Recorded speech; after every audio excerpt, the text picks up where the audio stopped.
Now look, I might not be Rick Harrison, I might not own a pawn shop, but let me tell you, sometimes I watch an episode of well, I don't watch episodes of Pawn Stars, I watch those compilations that come on at 4 a.m. when you're like falling asleep and you wake up in the middle of the night. Everybody has had that happen. Pawn Stars comes on, you get like the compilation of like the craziest moments or the angriest customers. But there is one moment in Pawn Stars history that I can't get out of my mind, probably because I'm a sneakerhead, and that is this video we're going to be reacting to today.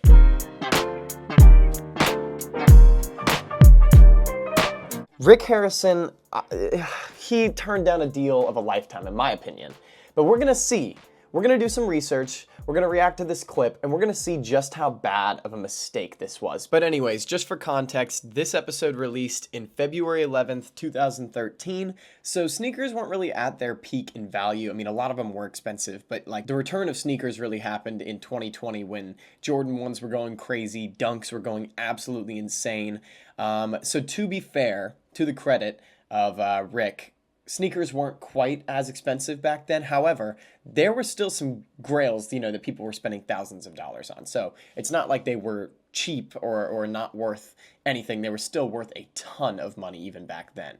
All right, so without further ado, we're going to jump right into this little episode or this little clip. All right, so we start out with Chumlee talking about how they should be investing in sneakers because they're all the hype right now. We're going to skip to when they're in the store. There's 2,388 sneakers in this store. Although it said 2,500. I don't know how true that is because I just looked at another article and it said 2,300. So it's the History Channel. They're probably embellishing. I think that the number is probably 2,388 or whatever I just said. What all do you have here?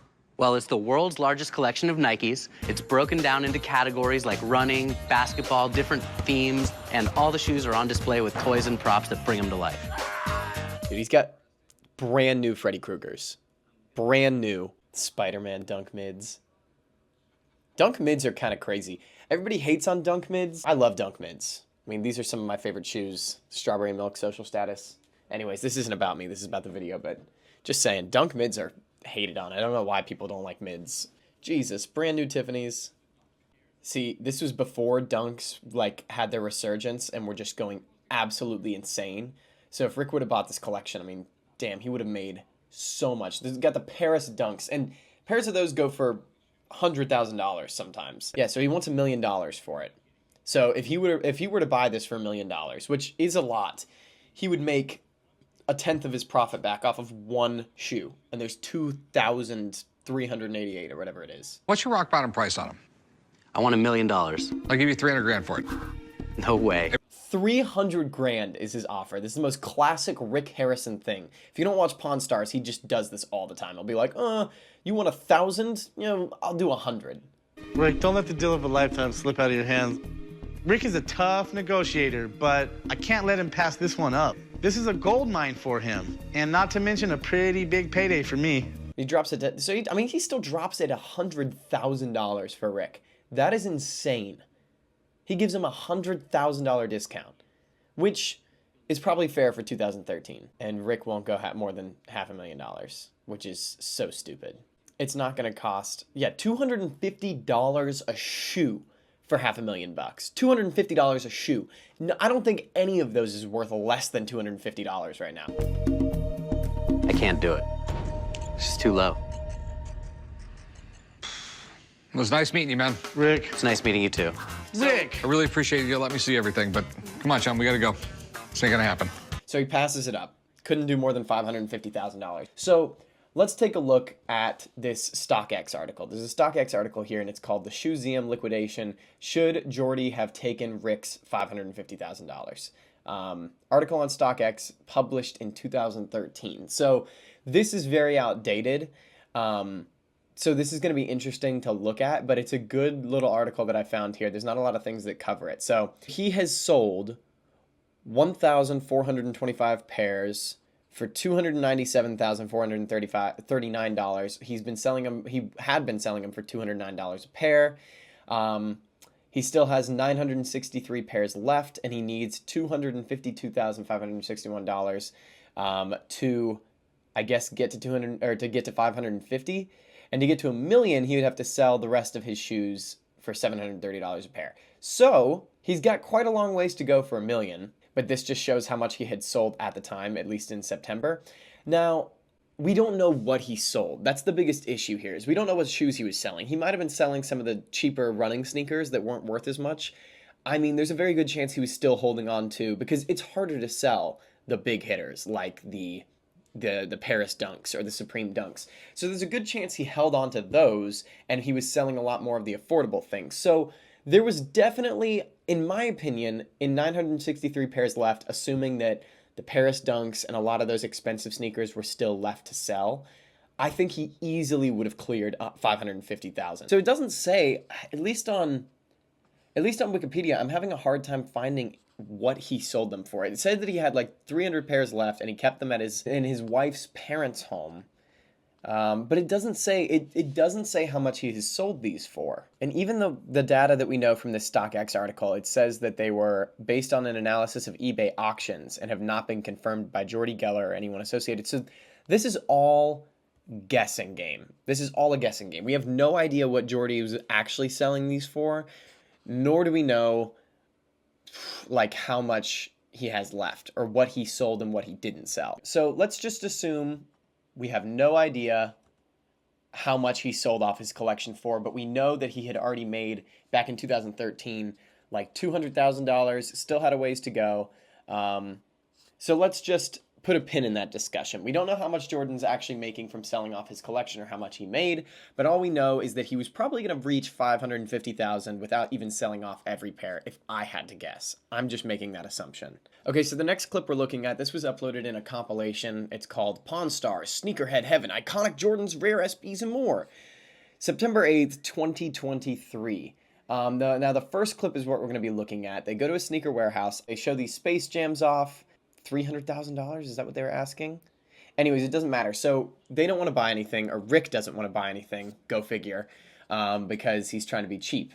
So he ends up finding these Paris SBs, brand new, and he's asking $55,000. They offer him $70,000. 55,000 for him? No, What would you take? 70 grand's a great deal. That's family love price. 60? 65. Can we meet at 62? Okay, cool. So he spends $62,000. Rick spends 62 grand on some Paris SBs, but he won't spend the 800,000 on the SBs plus a million other things. So that right there, let's see. That purchase alone was 7.75% of the entire sneaker collection, which would have been $800,000, if I'm not mistaken. $62,000 is almost 10% of that entire collection, which is crazy because yes, he would still have a long way to go, but with one sale out of the 2,000 pairs of sneakers, you're going to be making 7.75. And not only that, we saw a shot of the Freddy Krugers, right? Right now on StockX, right now for a size, we don't know what size that was, but right now for a size 9.5, somebody has a bid on the 9.5 Freddy Krueger on StockX. They are bidding $137,000. So doing the math here, if you put the Paris SB and the Freddy Krueger SB, let's say you sold it, which is the current asking price at $140,000 essentially. Let's say you put those two things together, you would be selling off 25%, or you'd be making back 25% of that collection already with two sneaker sales. Granted, those are probably the two most expensive sneakers in the entire collection, but you have still got 2,300 pairs of shoes left to sell, and you're already 25% of the way back to making a profit with two sneaker sales. So pretty insane. Of course, this is by today's prices. Back then, the Krugers were probably like 10 grand, or you could probably get a steal for like 10 grand. And the Paris, I think, was around the same thing. So definitely a lot easier to excuse, but it's just crazy when you look at the numbers here in 2024 on what Rick could have made, because I think that with that collection and with today's prices in sneakers, not even 2020, which is when sneakers were even more expensive, but with 2024 prices in sneakers, I think that if Rick sells off that entire collection, he's making at least let's say he buys it for 800 grand. I think he's making in 2024 1.2 million probably, which would be a $400,000 profit. Adjusted for inflation, you're still making a ton of money. And 1.2 million is not even being that generous. Like, I think that he genuinely could get 1.2 million for that collection pretty easily, considering 25% of it you would make in 2 sneakers. I mean, there were Oregon PEs that go for God knows how much. I'm not going to do the math for everything, but you can see some of the shoes in there. And it's crazy to think that he was willing to spend 62 grand on a pair of Paris Dunks, but he wouldn't buy a bundle of sneakers that would have saved him a ridiculous amount of money. So, I mean, in my opinion, it's just the ultimate fumble from Rick. But of course, it's 2013, so it's debatable. So I want to hear your thoughts. If you have thoughts about this little adventure that we went on and diving down these rabbit holes, let me know in the comments down below. Do you think that Rick made the smart move for 2013? Or do you think that he screwed up big time and tried to lowball too hard? And then he reaped the consequences of it in the future because he ended up buying a pair of those shoes that were in that collection for just a ridiculous amount of money that he shouldn't have probably spent on those, because I don't even think that the Paris's, I think you could get a better deal on Paris Dunks, if I'm not mistaken, than $62,000. In fact, the last sale on a pair of Paris Dunks was in 2020, and they sold for $20,000, and that was a size 9.5. So obviously now there's more expensive pairs. A size 10 is selling for $178,000. It will not sell for that much though. The last sale was $10,000 on those in a size 10, but that was 2016, so that was a long time ago. But I mean, he spent 62 grand on Paris Dunks, which I think is too much money. But anyways, let me know what your thoughts are down below. Very curious to hear whether or not you think that he made the right decision or that he missed out on like hundreds of thousands of dollars of profit. Me personally, I'm somewhere in between. I think that for 2013, he made a somewhat smart decision, but also I think that he could have still made his money back selling these in 2013 and 14. And I think that if he was smart and he hung on to some of the most rare pairs, he should have known that they would increase in value because he works at a pawn shop, and that's how really, really rare things work, is they increase over the years. So I think that he kind of made a mistake. I think that he probably should have gone for it, but we don't know what their financial situation was at the time. $800,000 is a crazy amount to spend. So yeah, I'd love to hear your thoughts. Thank you guys so much for watching. I don't have anything. Yeah, I do. I'm going to throw something at the camera as I usually do. I've got a new Does It Basketball on the way with an increased quality because I have this microphone and I'm going to be editing it even better. And it's going to be a shorter episode because the last one was probably a little too long for your little TikTok baby brains. Anyways, thanks for watching. Let me know what you thought about the video down in the comments below, and I'll catch you guys next time. And I didn't even hit the camera.